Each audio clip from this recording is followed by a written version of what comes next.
look, we're Asians. We're never going to be whites. So we're not going to get parity from them. The Arabs understood it too. We're not whites. We can't get parity from them. Africans are the only people and blacks looking for parities from other groups.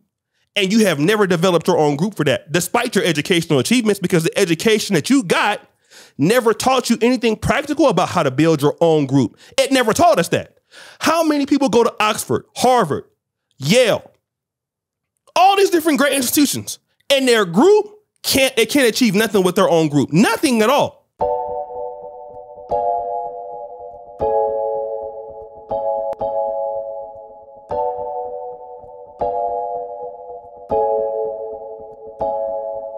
Hi guys, welcome to Kenganda. My name is Janita Maya. This is the Read Part podcast. I'll let my co-hosts introduce themselves. Hi, Tina, social media consultant. Hi, Tina. Oh no, I'm done. That's what you're getting today. Okay. All right, Master Gabs, I'm here and I'm being nice today. Right. This episode. O'Shea Duke Jackson, Sacramento, California.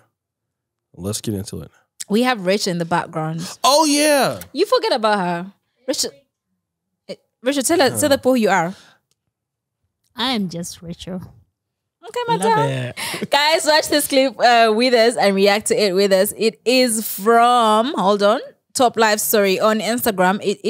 On YouTube, it is a YouTube short. You go to Japan or even Korea, a girl can't date you. Like, no, you're not Korean. Bye. They won't hire you. They don't like you. Girls don't want to touch you. The family doesn't want to know you. They preserve their culture. Everyone in Japan looks Japanese for a reason. Facts. And they're not going to allow you in. And most countries are like that. Romania is the same. Romania is not too bad, but if you go to Bulgaria or Moldova or some other countries I've been to, I was in Moldova. Me and my brother got attacked by 10 guys because they heard us talking English. We were walking, me and my brother and these two girls, and they start talking in Russian to the girls, and the girls later told us, they were saying, go home to your families. Why are you with American men? Why are you with American men? And these 10 dudes come over and we're like, what's the problem? And they just fucking swung. It was a street fight out of nowhere. And their basic logic is, you came here to fuck our pretty girls, so fuck you. Okay, you had him. That's Andrew Tate. Talking about how other people preserve their cultures by not letting outsiders marry into that. Yeah. What do you guys think? Let me start this one off. We had Emperor Shirua. He came by and gave a magnificent, it wasn't even a podcast, it was like a lecture. Yeah. And he was talking about the miseducation of Africa. And in that particular episode, his whole point was that Africa is being miseducated because we've adopted other systems of education in comparisons to what he was in Ankole, which is more practical in the old days. And secondarily, the top institutions for education in the world are educating people in their mother tongue. He mentioned Germany, Japan, things like that, right? Yeah. So that is another reason why Africa is behind, because if you're from Buganda, it would be better for you to learn physics in Buganda or in Buchiga if that's where you're from, which makes sense. Not in English. If you want to learn English, fine. But people in Poland, for example, could speak. In Poland, by the way, is a really good education system, but it's in Polish, okay? Now, these places that he's mentioned, Bulgaria, Moldova, in fact, you could say those places are racist, Russia. But they're advancing over blacks because they don't like to let people in. I made a very controversial video. I was arguing with Dr. Julie, not arguing, but we're having a back and forth. It went not viral, but it was getting comments on Instagram. And you saw so many, I was talking about blacks need to stay away from interracial marrying or dating because it does nothing for the group. And people started coming after me. You had some young ladies that was there at a club that was saying, we want to date our white men. What's wrong with him? Yeah.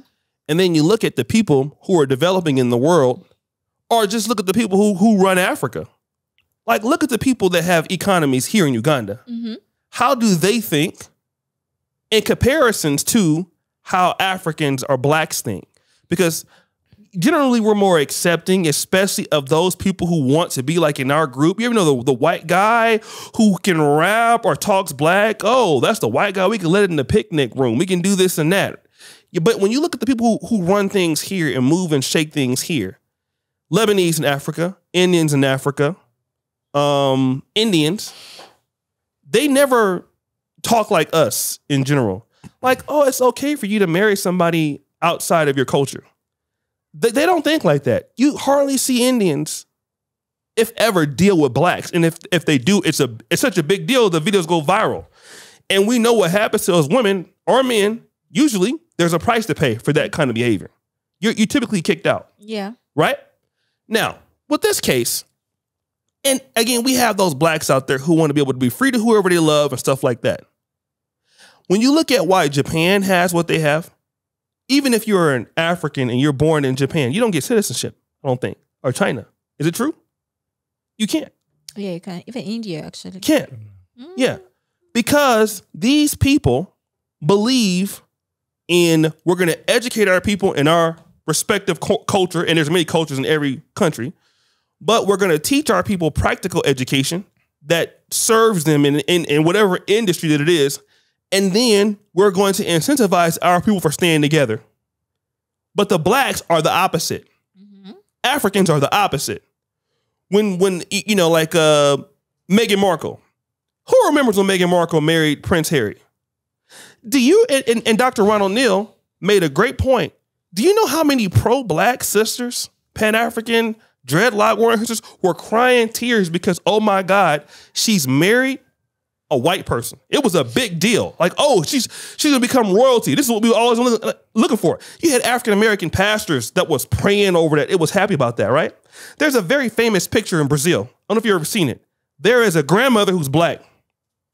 And then she has a daughter who is half black, marrying a white Brazilian man, and the baby is like white, almost white. And if we could get that picture and put it up here, and she's thanking God.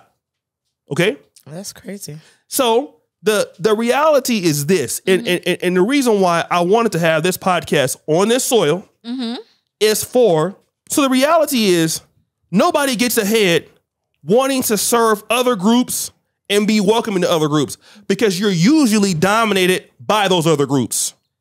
And you don't pay attention to your own talent because, like, look at the black community in America. Now, Martin Luther King, one of the last things he talked about was, I feel like I've walked our group into a burning house, right? And African Americans at this time, in the 50s and 60s, we just came out of World War II. 1 out of every 3 African Americans owned a house at that time. Now, that was without integration into the public school system. You know, you had the University of Arkansas, University of Alabama, who were fighting there, right? Do you know we are worse off now than then, despite our educational achievements and what we've done in the private sector? As a group, we're worse off because we never developed our own people to be able to compete.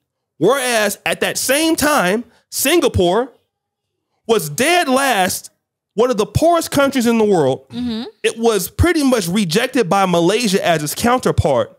And because Singapore had an idea to reinvest into its people, now I know that Black America is not the same country, it's not its own country, but if you can look at the similarities, Singapore now is a great destination just like Dubai is. Yeah. Because those people said, listen, at the root of it all, our people come first and foremost, okay? You imagine you going to Dubai and said you want to sleep with a woman from the Emirati community. Can you do that? Yeah. You can't even access them. Go to the Indian store in the black community. He'll tell you, I can fuck your ladies here in Atlanta, but my daughter, she won't even come to this store. You can't even find my wife. You can't have any access to her. But hey, I can hire Keisha from the ghetto liquor store, and I could be even an Arab man, and I can make her sell pork rinds. I don't even eat them, but I'll sell them to you. But black people are okay with that type of shit. Then you wonder why we don't have anything. It's because Negroes have forgot about developing your own people.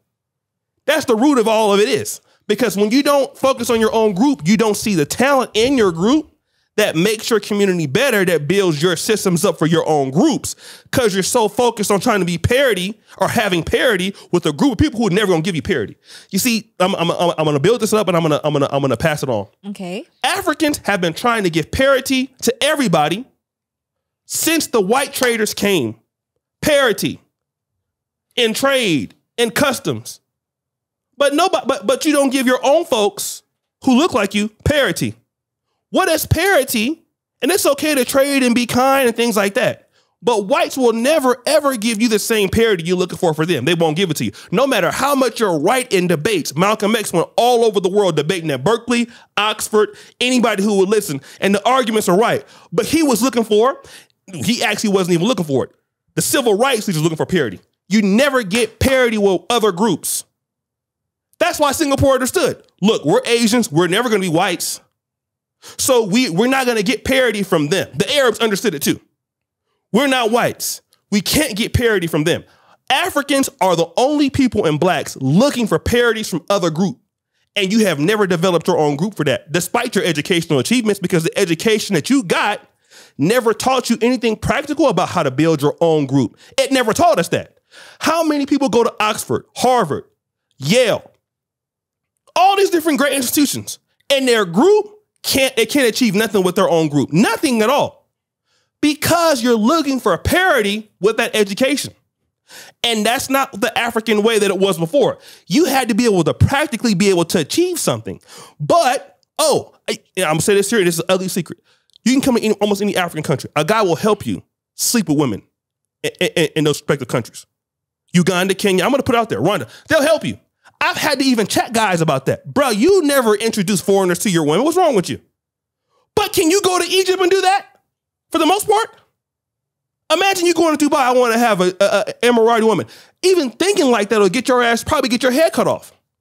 And that's the difference between us and them. And Andrew Tate just said it, but you still have Negroes fighting to be at the bottom. But you can only get to the top by thinking like what he talked about. That's the only way. That's my opening monologue. Oh, that was powerful. Thank you for that. Gabs, do you want to follow up? I mean, I think O'Shea's right. In a lot of respects, it's about valuing ourselves and valuing our culture, valuing our sovereignty, valuing that which makes us uniquely us. Mm-hmm. I've seen many instances where, even in Uganda for that matter, right here in our backyard, I've seen instances where fathers wouldn't let their daughters marry across different tribal groups. I've seen a situation where a guy is dating a girl. He's not of her same tribal background, and her father rejects him. No matter how great of a guy he is, just on principle for the fact that he is not of where we come from, I'm not going to allow you to progress and take this relationship any further because I don't believe that that's right. And a lot of people, paint that with, a lot of people view that through a negative lens. But looking at it from the perspective of somebody who's in their 60s or 70s and who comes from that generation where, preserving tradition is important to them, you can start to see things a different way. Right. I grew up, admittedly, in a place where interracial relationships were normal. I went to high school in a town in Maryland, right outside of Hagerstown, Maryland. And I kid you not, like literally, you walk through that town right now, 80% of the kids that were born in the 1995, post-1995 era are biracial. Whoa. Is that bad? Yo, like everybody was black guys marrying white chicks or black guys dating white chicks, having kids with them, right? Some of them are my friends. Guys that I went to high school with have kids with white girls. And their biracial kids are having biracial kids and triracial kids, right? So it's become such a normal thing now in certain parts of the world, particularly in the United States, in different regions of the United States. It's become the norm. It's become embraced. It's become welcomed for people to seem to be accepting and tolerant of relationships across racial lines. But a lot of those people are the same people that don't have generations of family history and culture to try and preserve in the first place. Yes. Great point. So I think, back to the point that Andrew Tate was making before when he was calling the example of different nationalities, the Japanese and Moldovans and all these other cultures, Indian cultures, right? South Asian cultures, I see that it is a right thinking thing for people to want to make sure that their culture is preserved. Mm-hmm. I think that it is a right thinking way of being for people to want to make sure that I perpetuate my family's heritage and history in a way that is meaningful to me as an individual. Every person thinks differently.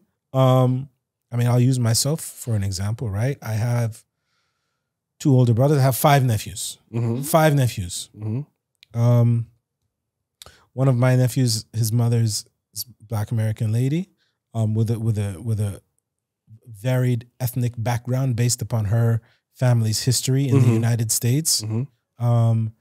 One of my nephews has a strong connection to Jamaican heritage through his mother's family, right? Direct connection to Jamaica. I have another nephew whose mother is Cuban, Latina, right? Mm-hmm. And I'm talking about like a Spanish Latina, not Afro Latina. Okay. Right? And then I have another whose mother was an Afro Latina. Okay. And then I have another nephew, his mother is from Rwanda. Rwanda. Oh. Yeah. So my family, the next generation of young Tumusime boys are multi-ethnic. Right. Right? And the fact that I have a Ugandan wife. Okay. Right. And the fact that my child that I birth, or that my wife births rather, the sons that we have and the daughters that we have are going to be 100% Ugandan. It means something to me. Right. Yeah, it means something to me. And it's part of the mission that brought me back here to Uganda to try and establish my life in a way that makes sense in that way. Right. But it's easy to say to each their own. If you like somebody from another ethnicity, you can have it. Mm-hmm. It's easy to say that when there isn't years upon years or centuries or generations of cultural preservation at stake. And for cultures that really, really believe in that, I see nothing wrong with it whatsoever. I encourage it. I celebrate it, in fact. And they're successful. Yeah. What people that think like that are at the bottom. And before we go into it, I'm just trying to look at it from where it makes sense. The people who have the best educational systems in the world are all homogeneous, either in religion or populations, for the most part. Like Poland is almost extremely Catholic. And everything's in Polish. They have never converted to any way. Even those people who failed during the Cold War, those countries failed. Soviet Union failed. Do you know what? It wasn't within 10 years they came back. All of them. Ukraine, all of those communist countries, Kazakhstan, they all came back. Like in world dominance or competing within years. Japan after World War II, it came back. China was decimated. It came back. Why? Because culture is what brings everything back together in rules of engagement. But now, imagine a place like Africa, most countries in Africa, where now you're using a different language, and you push down or you look negatively upon that language in education, and then you're welcoming at the same time. So you're gonna always prefer others over your own group, and like I said, Romania and Poland, those people are hostile towards foreigners, especially Poland and their history, what they've been through in World War II. They're hostile. It don't matter, black, white, anybody. They're very hostile. But look at why they're successful. Poland was decimated after the end of the Cold War. They were one of the first countries that saw, like, okay, this communist idea doesn't work. There was no McDonald's, nothing. Like, do you know what communism is? That means there's nothing in the private sector there at all. So no McDonald's, nothing.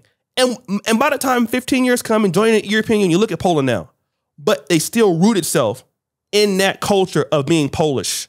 Even if you go look at the Chicago, Polish people, Toronto, they have Polish school on Saturday. They're still the same. Do you understand what I'm saying? Yeah. But the Africans and the blacks, where are they? We just watched the video. The guy was saying, before I know me along with it, right? The guy was saying in Ghana, we don't get our respect. We're the hardest working people in the diaspora. What the fuck are you talking about? I'm sorry, I'm not just trying to be rude or anything. You're the hardest working people in the diaspora, but you want your respect for working in the diaspora. But you should want some respect for what you're doing in your country. That's what I would think. But again, that's how we think about. Like, our mind is so brainwashed. We want respect in other people's homelands and not where we're from. But go ahead, Tina. You can go. Okay. I don't like the way we're just kind of shitting on black people. Okay. Like, no, I get it. I get where you're coming from. But we're talking about like the pride that other white people have in themselves. Because yeah, they are not necessarily American or British, but they're still white. So of course they're going to be prideful of themselves. They were the same people like doing the atrocities around the world that have black people feeling like they can't take pride in themselves. So of course they're going to be prideful. But okay, I agree in the sense of I wish we did have more pride for ourselves. Okay, so I wish we loved ourselves more, basically. And I wish we gatekeeped a lot more. I wish we were more like proud. I keep saying proud. It's annoying me. No, but basically, I know. I wish we had a bit more of that. But I think the game is a bit different for us. And I'm not doing that woe me thing for black people, but I'm just saying it's a bit different for us, right? Because you talked about the things that Poland went through. Yes, terrible. But the hundreds and hundreds and hundreds of years of oppression that black people have faced is nothing compared to any other group, right? So assimilating might be a trauma response, right? Wanting to be close to whiteness might also be a trauma response, like all those things. So I think we should take that into consideration before we just pile on black people and say, oh, we don't love ourselves. Why don't we, why don't we sort of segregate ourselves, I guess, the way other groups of people do? But it's different for us. It's really different for us because it's taught like from a young age, it's taught from school. Like black kids are taught to hate themselves. Like, whoa.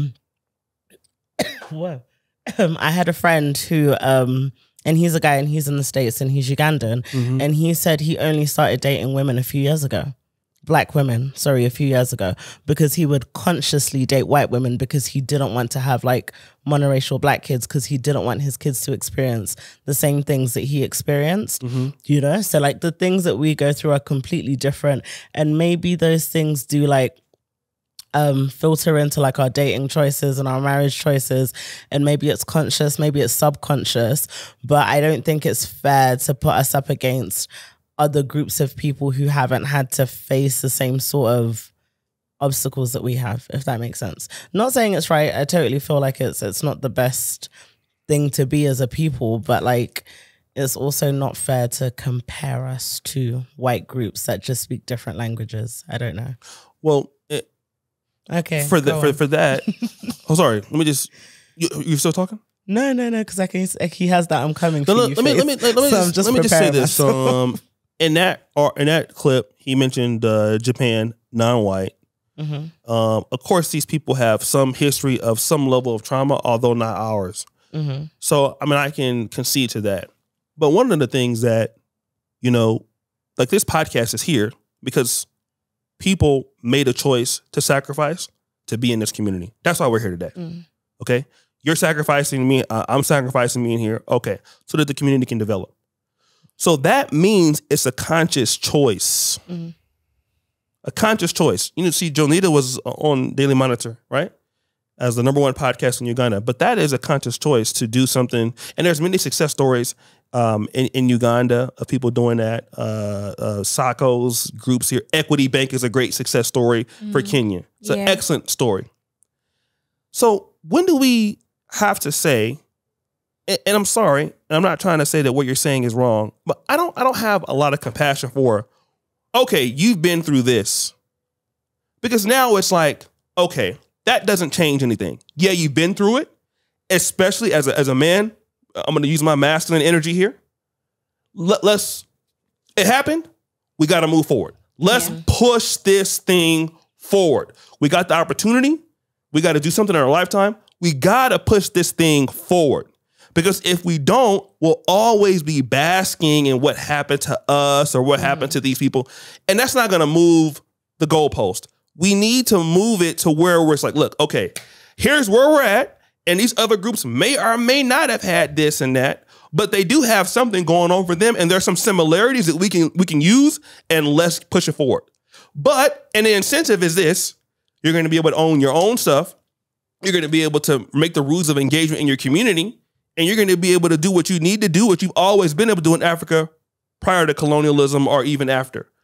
So those things have to be pushed as an active agenda. Instead of, these things happen to our group and, it's not fair and things. And go ahead. I'm not saying that intermarrying or intermixing or whatever is like the best thing for us, right?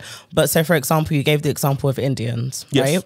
They only marry each other, but they also only marry a certain caste of each other. Do you see what I mean? So the issue has always been blackness, even within other ethnic groups, right? Yeah, no, I'm not. Because even when Indians are marrying one another, there's certain Indians that are not given the same respect, maybe, as others are. Do you get what I mean? I get what you're saying. So that's like what I'm saying. said, It trickles down into that. but we can do similar but not equal. Like in statistics, variances can be similar, not equal. We could borrow things that fit us that don't.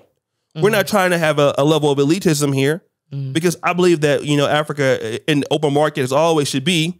If you have a certain level of merit, you can move up. So I'm not dealing with that. Although that argument could be there, I am dealing with the fact that as a community of people, we have not, because we have not invested in our own, and the investment needs to come here. And I think this podcast is proof enough that if you decide to just, hey, let's do a little something within a short period of time, you don't know who's going to come to help you. And that we don't even leave that situation there because we're so much basking in our defeat. Like, how can somebody want to help somebody who is defeated? Okay, so what about Black Wall Street, since we don't invest in ourselves? No, what I'm saying, so Black Wall Street, that happened. But if that's the case... Because we do tend to invest in ourselves. But again, the same obstacles that are put in front of us are not the same as everybody else. The rules are always different for us. That's the only point I'm trying to make. I'm not saying it's an excuse or something we should lay in. No. Acknowledging the adversities that Black people face isn't making excuses, because regardless of that, we're still great, right? We still do what we have to do and we still get the things that we get. But the point that I'm making is the rules are different for us. But it's our job to find out the solutions to the rules, however different they may be. That's the situation. Yeah. We need to be able to say, okay, the rules are different. Black Wall Street happened. We know what they did. Okay, if that's the case, we never need to cry about racism again, and we should just go and be the bottom of the earth and accept whatever people do to us. If that's the case, we need to never complain about racism ever again if we're going to accept, you said Black Wall Street as an excuse not to continue forward. So the thing is, the rules of engagement have to be, as long as I'm living and I want something for myself, I want to be competitive, I cannot let whatever happen before stop that 100%. As an excuse. But you can still acknowledge it. You can acknowledge anything you would like to. But I'm not going to acknowledge that as a reason for why I can't do X, Y, and Z. That's what I'm saying. Other groups may have not had our issues, but they've had similar challenges. I'm not saying they're equal. But every group that's successful has had challenges that they've had to overcome. We are just as human as them. How come they can overcome certain challenges and we can't overcome ours? We have the same ability as everybody else. So that's the only thing I'm saying. I think Agaba was ready to. Oh yeah, I could see him just processing in his mind. Okay, go ahead. No, I mean, for me, this conversation it goes beyond about Black culture. I mean, I understand the debate that you guys are having, and I respect it, and I don't want to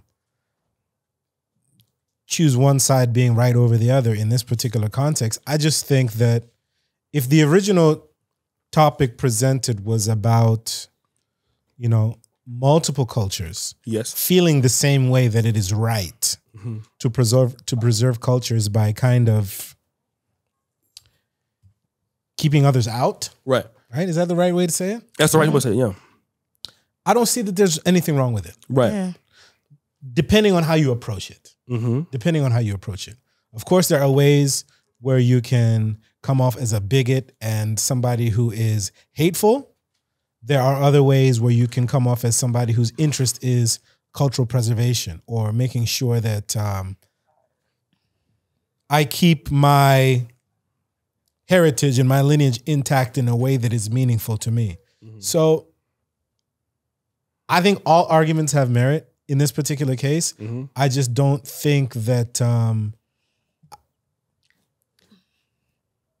I don't think unless you live in somebody's culture and understand it, wholeheartedly, really immerse yourself in it, you can understand their motivations for why they feel the way that they do. Right. So you just have to allow it. You just have to let it happen. And if you want to invite yourself to be a part of somebody else's culture, just understand that there's a greater likelihood than not that there will be moments when you don't feel embraced or you don't feel welcome. And you just have to reconcile that with yourself. I've never once in my life that I actually ever feel or think that I would marry somebody from a different race or culture than my own.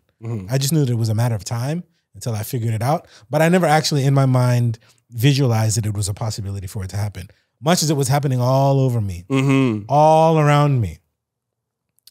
I have cousins, aunties, best friends, all of whom have married outside of their culture. And to all of them, I love it for them.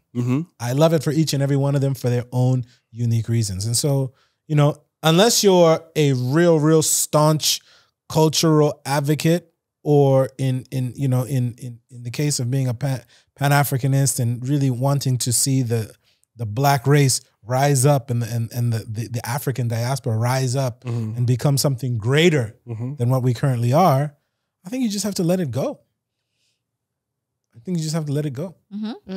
Rachel, you spend a lot of time arguing over shit that you can't control. No, we all spend a lot of time arguing over stuff that we can't control. And this is just one of those things that... Okay, I got a rebuttal to that. But go So for me, I believe culture change is really important, like, because it changes the way people behave, the way people see things. I remember when I was still in school, in primary school, and we used to be punished for speaking Luganda. You know, you would be shamed, not even punished, you'd be shamed about it. And even having these traditional surnames. But where does the problem come from? It comes from homes, from the environments, the way we are nurtured and everything. Now it might seem as small at the moment, but this is something that's big. It's going to affect the way you think, the way you see things, and then the way you accept yourself as a person around other cultures, because then you're going to want to be seen differently, you know, because you feel like as a culture, maybe let's say I come from Buganda. If I come from Buganda and I go to another culture which doesn't embrace Buganda, and I grew up as someone who wasn't proud of my culture, I am going to feel the need to change to fit in another culture. So it's really important that if we are looking at developing as culture, as a society, as a Black society, not just locally, but even globally, we have to preserve the cultures. Because let me tell you guys, there are things someone can explain to you in English that you won't understand it won't make sense as it would in your local language.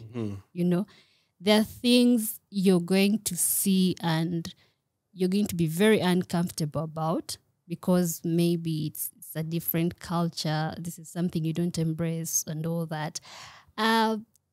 Also, as children, for people now my age who are at the age of childbearing age, I am very conscious of the type of family or the type of culture I want to birth into, because as a person, I have values that were instilled in me as a child, but also the choices I've made as an adult right now, based off what I've learned growing up and learned, and the kind of impact I want to make, the kind of legacy that I want to leave when my life here is done. And so I'm very conscious, and I'm like, okay, if I am Pan-Africanist, do I want to birth into this culture? How is it going to affect the way I am going to bring up these kids and all that, or the way I'm going to be to make the impact in the society? You know, so for me, it's important, and it's important to preserve the culture, honestly. And going back to the point of, the kind of culture you birth your kids into as a woman, because I'm speaking for, I'm women. So I'll speak as a woman. These kids are born without a culture. They're birthed into the culture. Now it's up to you to decide what you want, what values and everything, because it's very confusing to find a balance between the two. Yeah, between different things, because you want to belong here and you also want to belong there. Yeah, and you're caught in between.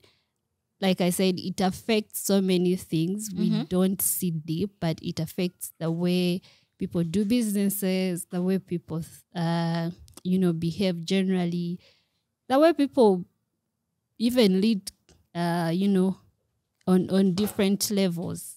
We have leaders who are not even passionate of change or anything, but are they even proud of, seeing this change in their societies and all?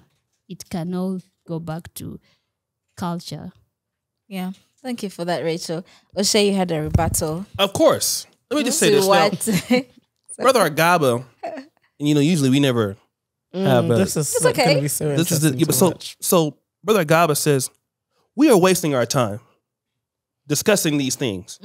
And partly he is right, because you cannot change how people interact. But in politics, here's what you have: conservatives, liberal, and then what is the job? Any political election, Republicans, you go out and you talk hard on the issues to get nominated on the issues that Republicans really find value in: abortion, immigration, things like that, right? Yeah. But then if you want to win the general election, you got to do what? You got to come towards the middle, right? Every politician does that in the Western world. Okay, now who are the people out there that are not necessarily conservative, not necessarily liberal? Now we're talking about bigger topics: taxation limitations, things like housing reductions, the economy. So now those real, in particular topics are now more, because I'm trying to win the folks in the middle. In the black world, we have people in the middle. And we need to at least change our rules of engagement if we don't want those people in the middle to lose ourselves. Yeah. Because now in the Pan-African sense, let me tell you, I would rather somebody in the diaspora stick in this group for this reason. Look at Walter Rodney. Walter Rodney was from Guyana. Very well accepted in the African-American community. Look at Minister Farrakhan. He's a Caribbean, but he leads an African-American organization. Nobody talks about his ethnicity. Same thing with Marcus Garvey. The reason why you need to have more people and more success, because then your people will want to join you in your thought process. But if you don't get the ball rolling in that, they're not. You're going to miss the talent. Look, just think about Agaba. If Agaba had went into corporate America, then whatever contributions he would have made, if he didn't feel obligated to his group, what if he had the attitude? Well, you can't change him. But somebody instilled that there. That's why the Bible says change up a child in the way he should what? Go. So when he gets old, he won't depart from it. Amen. Pastor. Right? Isn't the truth? So, but somebody instilled that there. So if we don't instill it, then he don't come back here. I don't meet him. That's the truth. So the reality is the reason why we got to be successful as to be an anchor to say, hey, this is possible. Nobody says it's going to be easy. But if you don't do it, nobody will want to even join your ranks to help you even attack the issues, because then it will become apathetic. And what you have all around the black world right now is apathy. They have what? They don't care. Let them do what they're going to do. But when you have other groups, like look at this, the whole thing with the LGBTQ, not to get canceled. Russia just came up with the law against it, right? Yeah. The Chinese don't do it, right? What if their situation is we don't care, but they see what's happening, right? There's a big study out there talking about men in the West, their testosterone is now less than the previous generations. And they're becoming more feminine as men. So if you don't want that, you got to address it, because if not, nothing will happen. So I get what he's saying, because you're always going to have people out there who are going to be outside of the group, but you need to have productivity And you need to be able to have some incentive to say, hey, here's why you in the middle need to come and join X, Y, and Z to make this happen for yourself. And here's the incentives behind it. Otherwise, it's going to get worse.